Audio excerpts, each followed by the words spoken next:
This is a silicon nitride chemical vapor deposition process. So, I'm pretty sure we've all got devices that use semiconductor technology, silicon chips, other types of semiconductor chips as well. And one of the key processes that are used in the manufacture of those silicon chips is chemical vapor deposition. So they take the silicon wafer and they put it into a vacuum, very low pressure environment, and they deposit chemicals, a thin layer of chemicals onto the silicon wafer, in this case silicon nitride. And what they're looking for is really good control of that deposition process. So they want to get very even thickness of this new layer of silicon nitride on the wafer. And they want good control of what the thickness is. So they want minimum variability across the wafer, and they want really good control of just how thick it is. These are all really key things in ensuring that they can make good quality silicon chip devices. And it's one of those processes where it's just a bit of a black box, really. The engineers, the scientists working on this kind of thing, they know what factors they can change, what factors they can control. They've got some idea about which factors are going to be important and probably the direction of the effect. So increasing a factor, they might already know that that would increase thickness to some extent, but there's no easy way of knowing without actually trying it what is going to happen with this process. So the only way to understand it is empirically, by doing experiments. And we're going to talk about how we can do this most efficiently. It's nice to see we've got some people from pharmaceuticals, so I think you'll find this very relevant, as well as anybody else in other industries. I think all of this is the kind of thing that we're trying to do across lots of industries, trying to understand the factors that affect our process and how we need to control them to meet consistent quality targets. Why are we looking at this in this case? So let's just look at some data of the existing process. We've got data on a number of wafers here, and let's just visualize it in Graph Builder. So this is our interactive drag and drop visualization platform in JMP.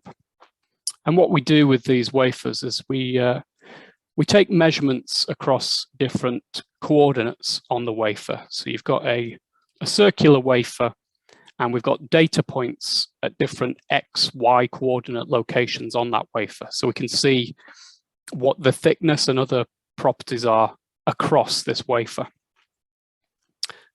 We've got that by across 4 different wafers in a multitude of different runs. So we've got 16 different runs of this process. So you can see for the different wafers there and the different run numbers, you can see we've got the data on those different wafers. And what we're really interested in is things like the film thickness. So let's color by film thickness. And I'm just going to resize these a bit so that they appear circular. And let's click done on Graph Builder there. Oops, I just changed that. So you can see for film thickness, quite consistent between the different wafers, but within a wafer, we've got this variation.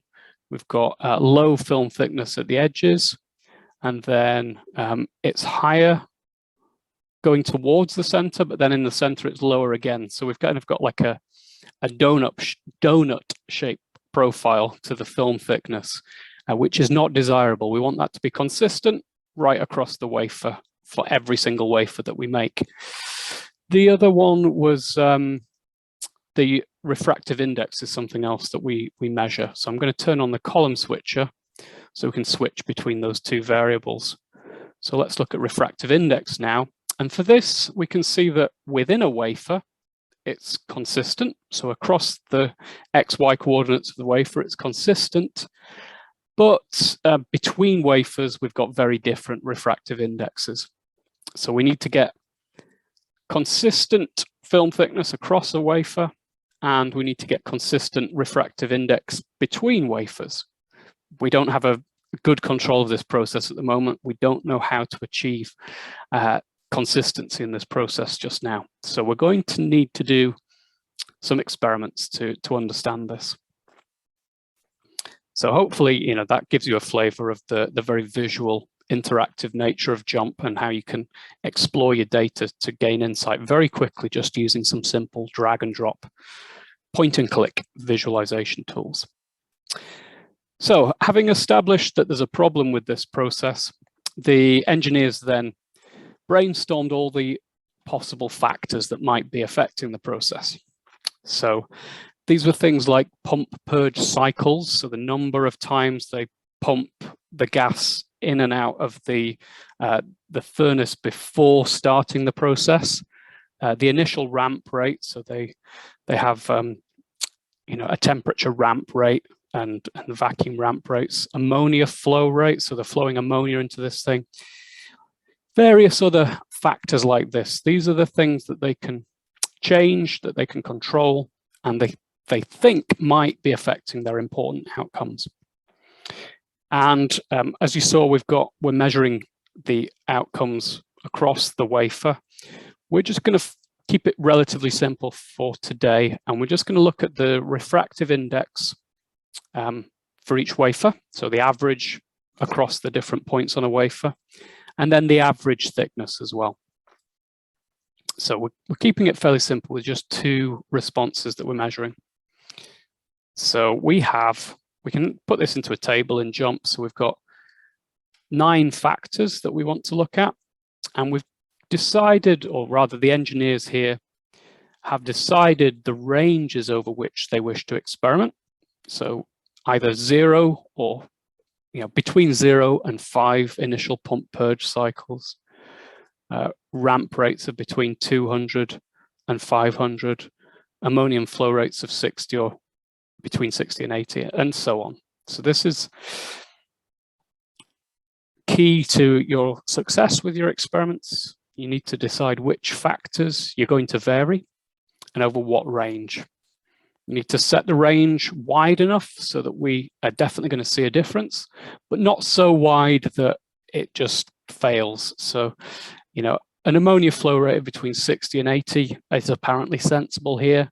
Maybe if we'd set that between 60 and 61, we probably wouldn't expect to see any difference. So we're not really going to learn anything if we only vary things over a very narrow range in our experiment.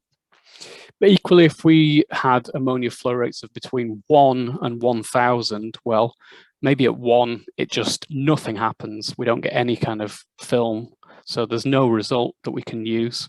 And at 1,000, maybe maybe that's just not possible. Maybe it overpressurizes and causes other failures. And we don't get any results. So this is a key step. And this is not really, you can use existing data that you have, and JMP can help you with that.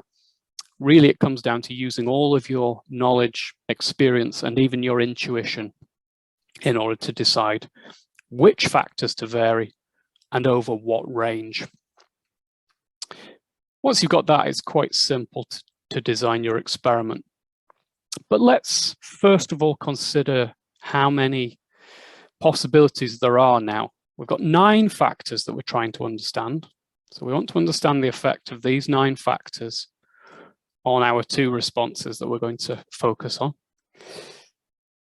So that sounds relatively simple, and you maybe think about how you would start experimenting to understand this. What if we decided to just try, for each factor, we'll try a low value and a high value.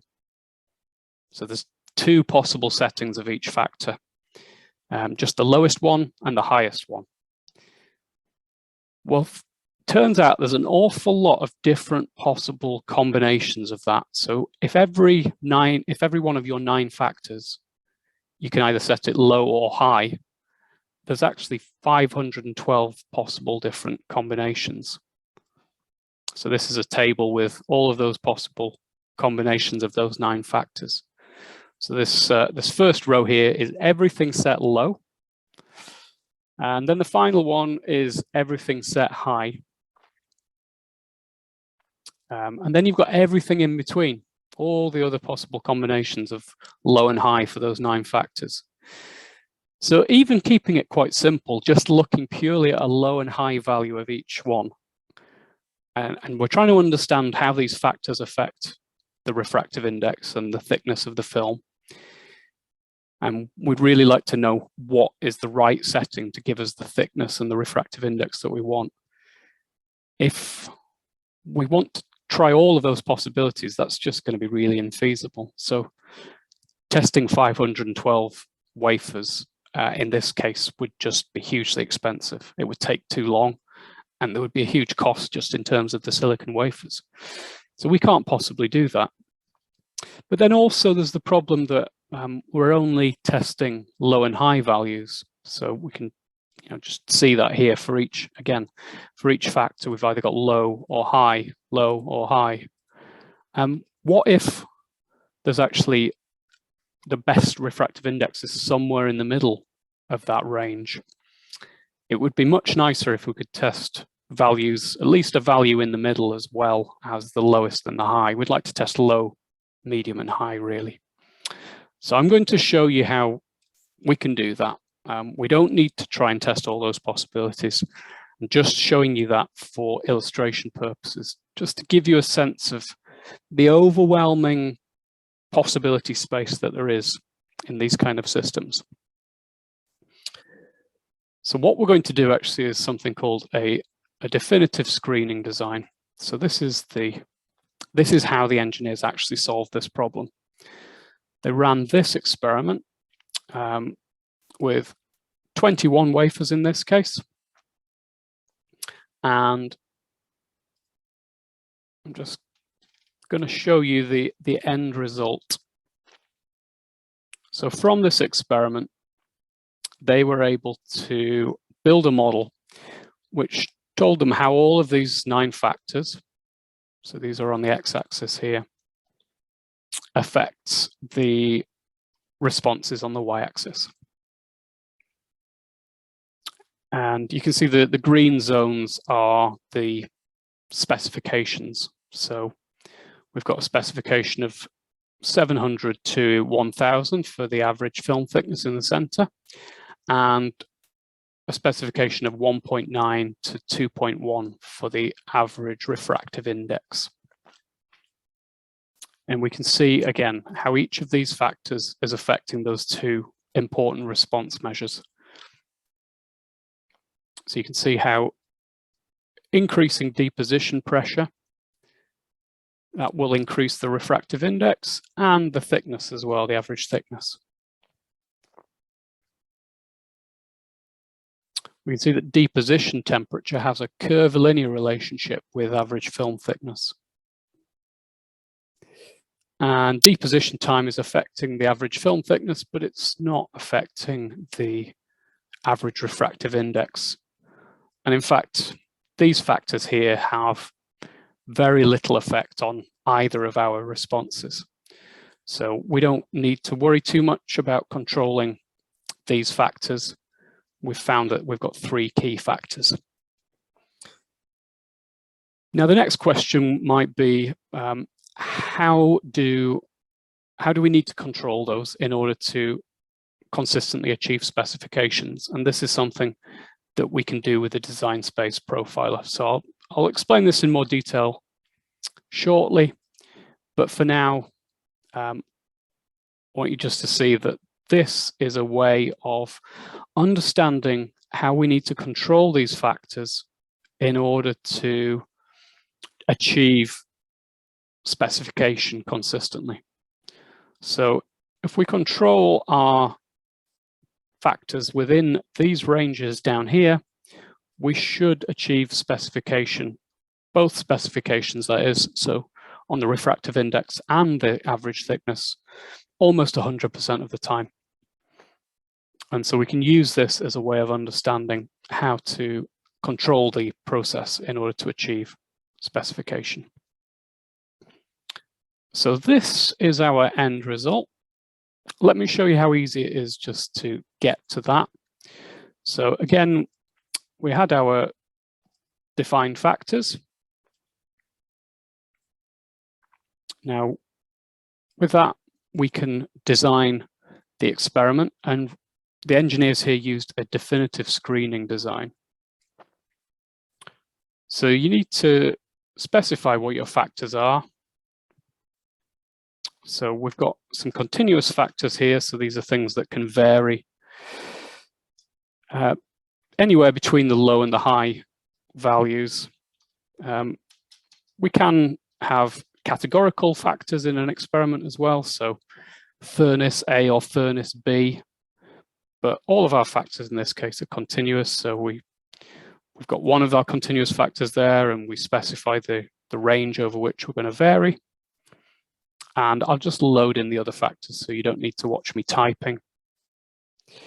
The other thing we need to do is specify our responses. And we have those here.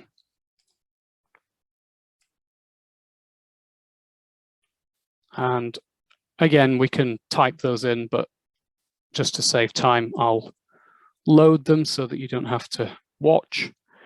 And we've got things like average refractive index, and we've got a lower limit of 1.9 and an upper limit of 2.1.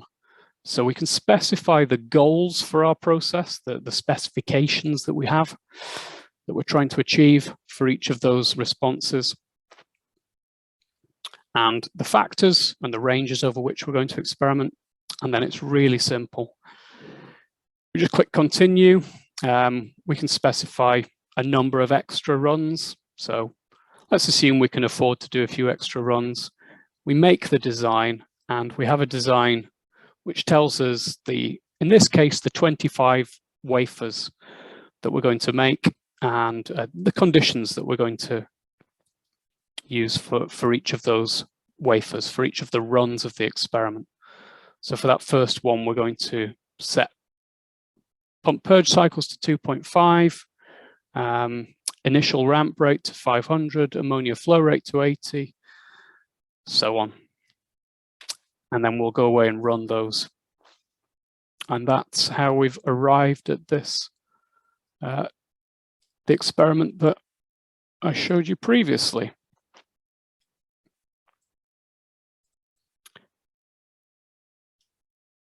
So here are, in this case, they did 21, so they didn't do any of the extra runs. What you'll notice about this experiment and these definitive screening designs is that they have 3 levels. So we've got a high, a medium, and a low. So if there is a sweet spot somewhere in the middle of the range, we're going to be able to see if there's kind of a curvilinear relationship between our responses and our factors. And in fact, in this case, we do find that for at least one of the factors, there is an important curvilinear relationship between them.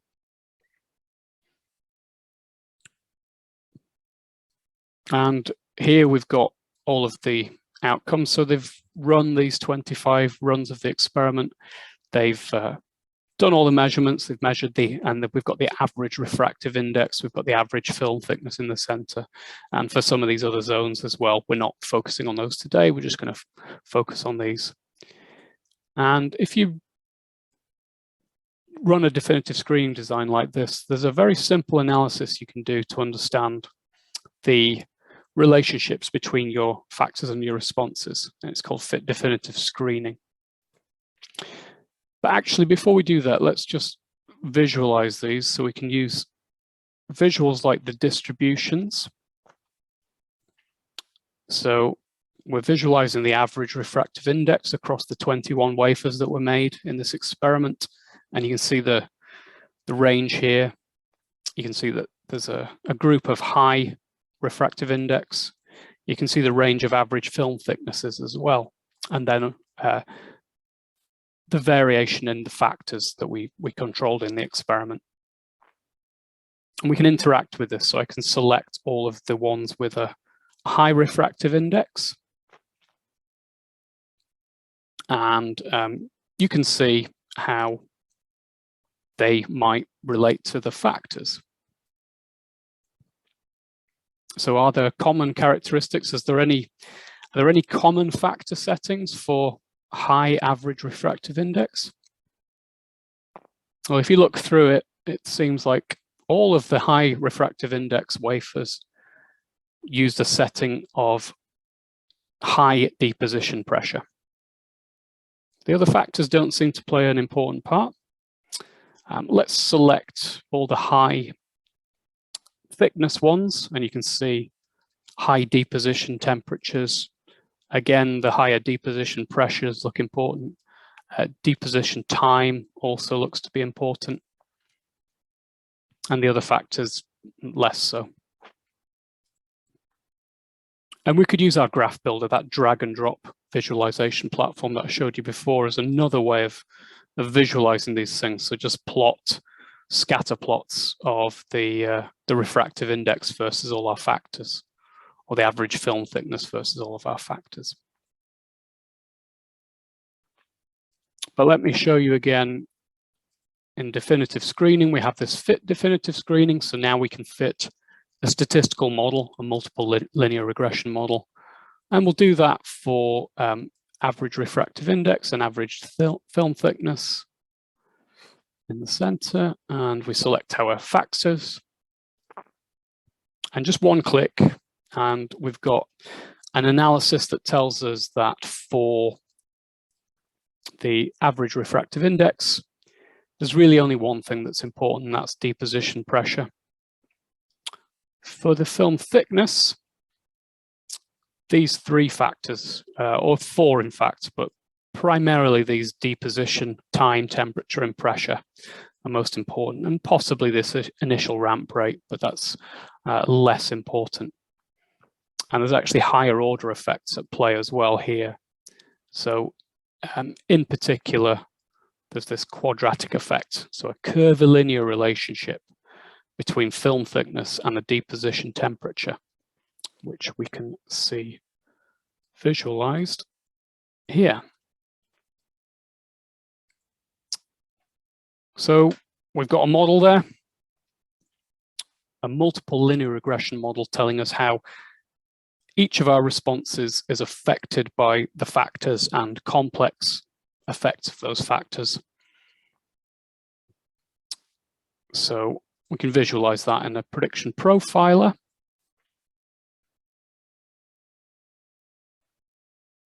And again, we can see how deposition pressure affects our responses. We can see what responses we can expect for different settings of our factors. We can see the factors that are not important. And now let's see what our design space is. What's the operability range here? So we're going to use the design space profiler, and I've been using 100,000 runs here. Seems to work well. Now let's just make this as big as we can. So what we're looking at here is how changing factor ranges affects the amount of the proportion that's going to be in spec, and that's also on the y-axis here.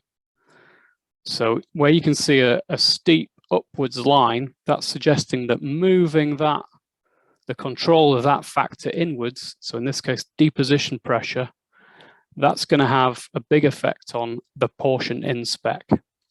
So deposition pressure looks like it's really important for getting our output within spec.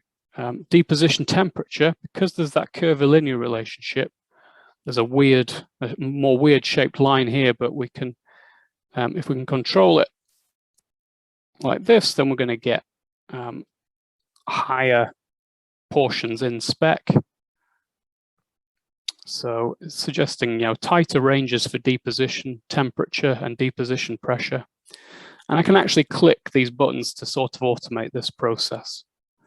And it will find now we've got control such that close to 100% should be in spec. So we've defined a design space now. And there's different things we can do with that result. One thing is we can just set the profiler up here to the midpoints, and you can see that if we're at the midpoints of the design space defined here, then we're at the midpoints of the specifications here. So if we can control things to that degree, then we should be in consistently good control, achieving consistently in spec quality outcomes. In this case, we'll be achieving consistent refractive index and film thickness across our wafers. So every wafer that we make is going to have the right consistent refractive index and thickness of the silicon nitride film layer that we've deposited on it. So just to summarize what you've seen there, and so you've seen how to design an experiment, in this case, a definitive screening design, so you can efficiently understand the process or system. How you can define the goals for the outcomes of your process. So we had specifications on the key responses that we were measuring, so we were able to define those. And then with that, with the experiment and our defined goals, we can determine design space or limit of failure regions, operational ranges, to control our process and ensure consistent quality.